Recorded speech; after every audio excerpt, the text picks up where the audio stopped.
Try nyo, silip kayo sa labas. Try nyo, kayo mag-try sumilip.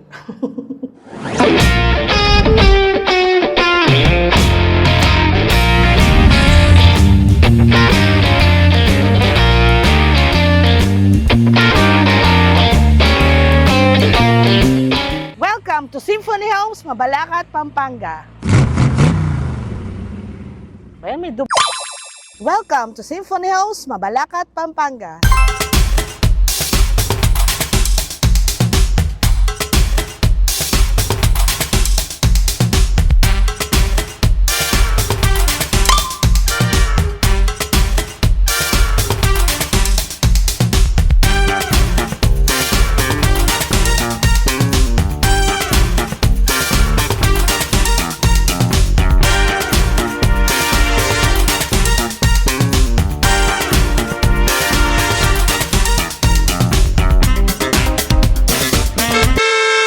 So pag galing ka ng Manila, 1 to 2 hours, nandito ka na sa Mabalacat, Pampanga.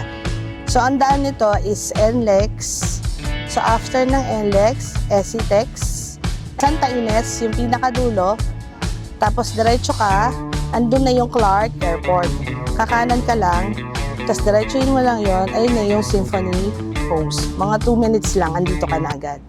Siyempre magtatanong kaya, sasabihin nyo, may house and lot bang SMDC? Yes, meron po. Ito po ang Symphony Homes, Mabalacat, Pampanga. Pre-selling po yan, kaya yung price niyan, pre-selling price.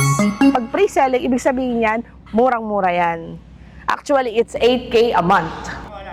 Teka lang. So yun nandito, Arya. And then this one, yung nasa katabi ng Arya, ito yung corner unit. Tapos yung pinaka nasa gitna niya, ito naman yung inner unit. And then yung pinaka nandito sa dulo, ito yung end unit.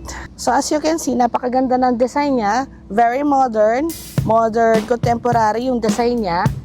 So very classy yung dating niya. 2-story home, first and second floor. Kung mapapansin nyo, kakaiba siya yung design niya sa ibang mga townhouse project. This is way more classier, very modern. So, pasok tayo sa loob para makita nyo ang future home nyo. So, dito tayo ngayon. Ito yung end unit. So, tara, tignan natin yung details. Ay, mamaya pa pala. So, nakikita nyo, napaka-modern ng design niya. Modern contemporary. So, white, tapos meron siyang black, tapos brown. Anyway, so nakita nyo, meron siyang window dyan sa second floor. 2 window, tapos ito, isa pang window. So ito na yung pinaka-entrance niya. Ito